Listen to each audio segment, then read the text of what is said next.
നമസ്കാരം,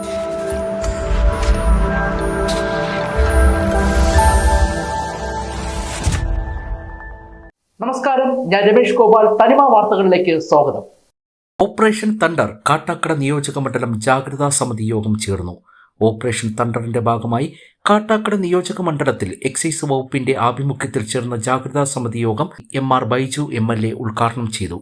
ലഹരി വസ്തുക്കളുടെ ഉപയോഗവും വിൽപ്പനയും സംബന്ധിച്ച് ഓണാഘോഷവേളയിൽ പ്രത്യേക ജാഗ്രത വേണമെന്നും ലഹരി വിരുദ്ധ പ്രവർത്തനങ്ങൾ ഊർജിതപ്പെടുത്തുന്നതിന് വേണ്ടിയുള്ള എക്സൈസ് വകുപ്പിന്റെ പ്രവർത്തനങ്ങൾക്ക് പൊതുജനങ്ങളുടെ പൂർണ്ണമായ സഹകരണം ഉണ്ടാകണമെന്നും ഇക്കാര്യത്തിൽ റെസിഡൻസ് അസോസിയേഷനുകളുടെ പങ്ക് ശ്ലാഘനീയമാണെന്നും MLA അഭിപ്രായപ്പെട്ടു.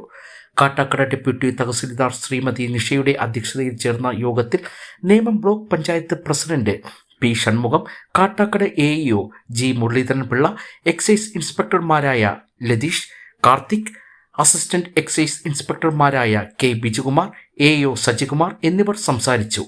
Preventive officer R. അജിത് ലഹരി വിമുക്തി സമിതിയുടെ പ്രവർത്തനങ്ങൾ വിശദീകരിച്ചു. ഓണക്കാലത്ത് നടപ്പിലാക്കി വരുന്ന സ്പെഷ്യൽ എൻഫോഴ്സ്മെന്റ് ഡ്രൈവിന്റെ ഭാഗമായി മച്ചേൽ ഭാഗത്ത് നടത്തിയ പരിശോധനയിൽ ചാരായം വാറ്റുന്നതിനായി സൂക്ഷിച്ചിരുന്ന 40 ലിറ്റർ കോടയും വാറ്റുപകരണങ്ങളും കണ്ടെടുത്തതായും ഓണാഘോഷം ലഹരി വിമുക്തമാക്കുന്നതിന്റെ ഭാഗമായി തുടർന്നും കർശന പരിശോധനകൾ നടത്തുമെന്നും Kattakada excise range inspector T. Karthik അറിയിച്ചു.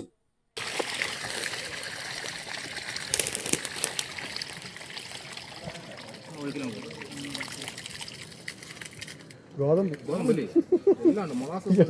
സാധനങ്ങളെല്ലാം ഉണ്ട്. ഗോതമ്പ്, പൈനാപ്പിൾ, ആപ്പിൾ, മുന്തിരി, മുഴുവൻ ഗോതമ്പ്.